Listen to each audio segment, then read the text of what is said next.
Hello guys, আজ আমরা শিখব কিভাবে এইচটিএমএল ডকুমেন্ট এইচটিএমএল কিভাবে কাজ করে and এইচটিএমএলটা কি।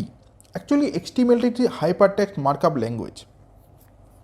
ওকে, তো অত সময় নষ্ট করে আমরা দেখে নিই যে কিভাবে এইচটিএমএল যে পুরো পেজটা কি কি ডিটেলস বলে আমরা জানি নি।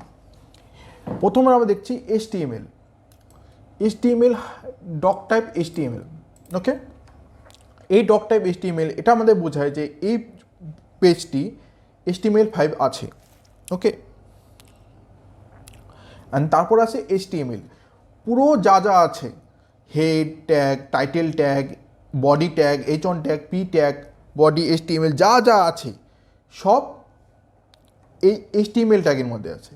তো HTML ট্যাগটা এটা শুরু আর এটা এভাবে ক্লোজ করে দেওয়া হয় ট্যাগটাকে। ওকে, তারপর আছে হেড ট্যাগের মধ্যে আপাতত রয়েছে টাইটেল ট্যাগ, মানে আমাদের ওই পেজ দিব যে ওই পেজটা টাইটেলটা কী, সেই হিসাবে টাইটেল ট্যাগটা হয়।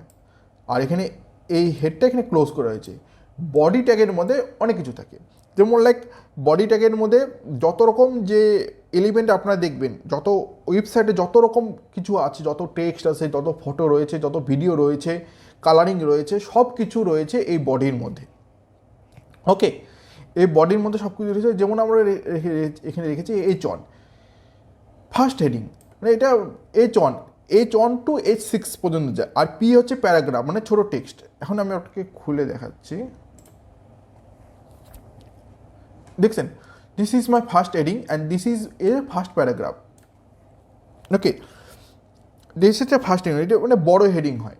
লাইক এখন যদি আমরা এখানে H2 করি, এখানে আমরা H2 করে দেবো, দেখবেন H1 থেকে এটা একটু হালকা ছোট হবে। ওকে, সো এখন দেখেন, এই দেখেন H1 থেকে হালকা ছোট। যেরকমভাবে আমরা H3 যদি করি,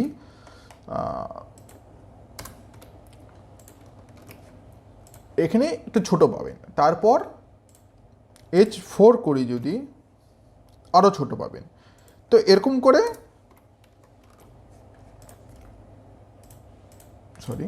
এরকম করে আমরা হেডিং দিতে পারি। H1 means H for heading. Okay, আর P for, what is the P for means it is a paragraph. Okay, যে HTML ডকুমেন্টে এত কিছু লিখবো তার জন্য একটা ফাইল ক্রিয়েট করতে হবে, তার নাম হচ্ছে index.html। এটা লিখতেই হবে। এটা আপনি মনে করবেন যে আমি HTML লিখবো, ইন্ডেক্সের বদলে আমি অন্য কোনো নাম লিখে দিব, বাট এটা হবে না। আপনাকে index.html লিখতে হবে, নাহলে আমাদের ওই পেজ বুঝতে পারবে না যে অ্যাকচুয়ালি এটা কিসের ফাইল। ওকে, তো এটা নিয়ে ফিউচারে আরও ডিসকাস করব। আজকে ভিডিওকে এইটুকুই।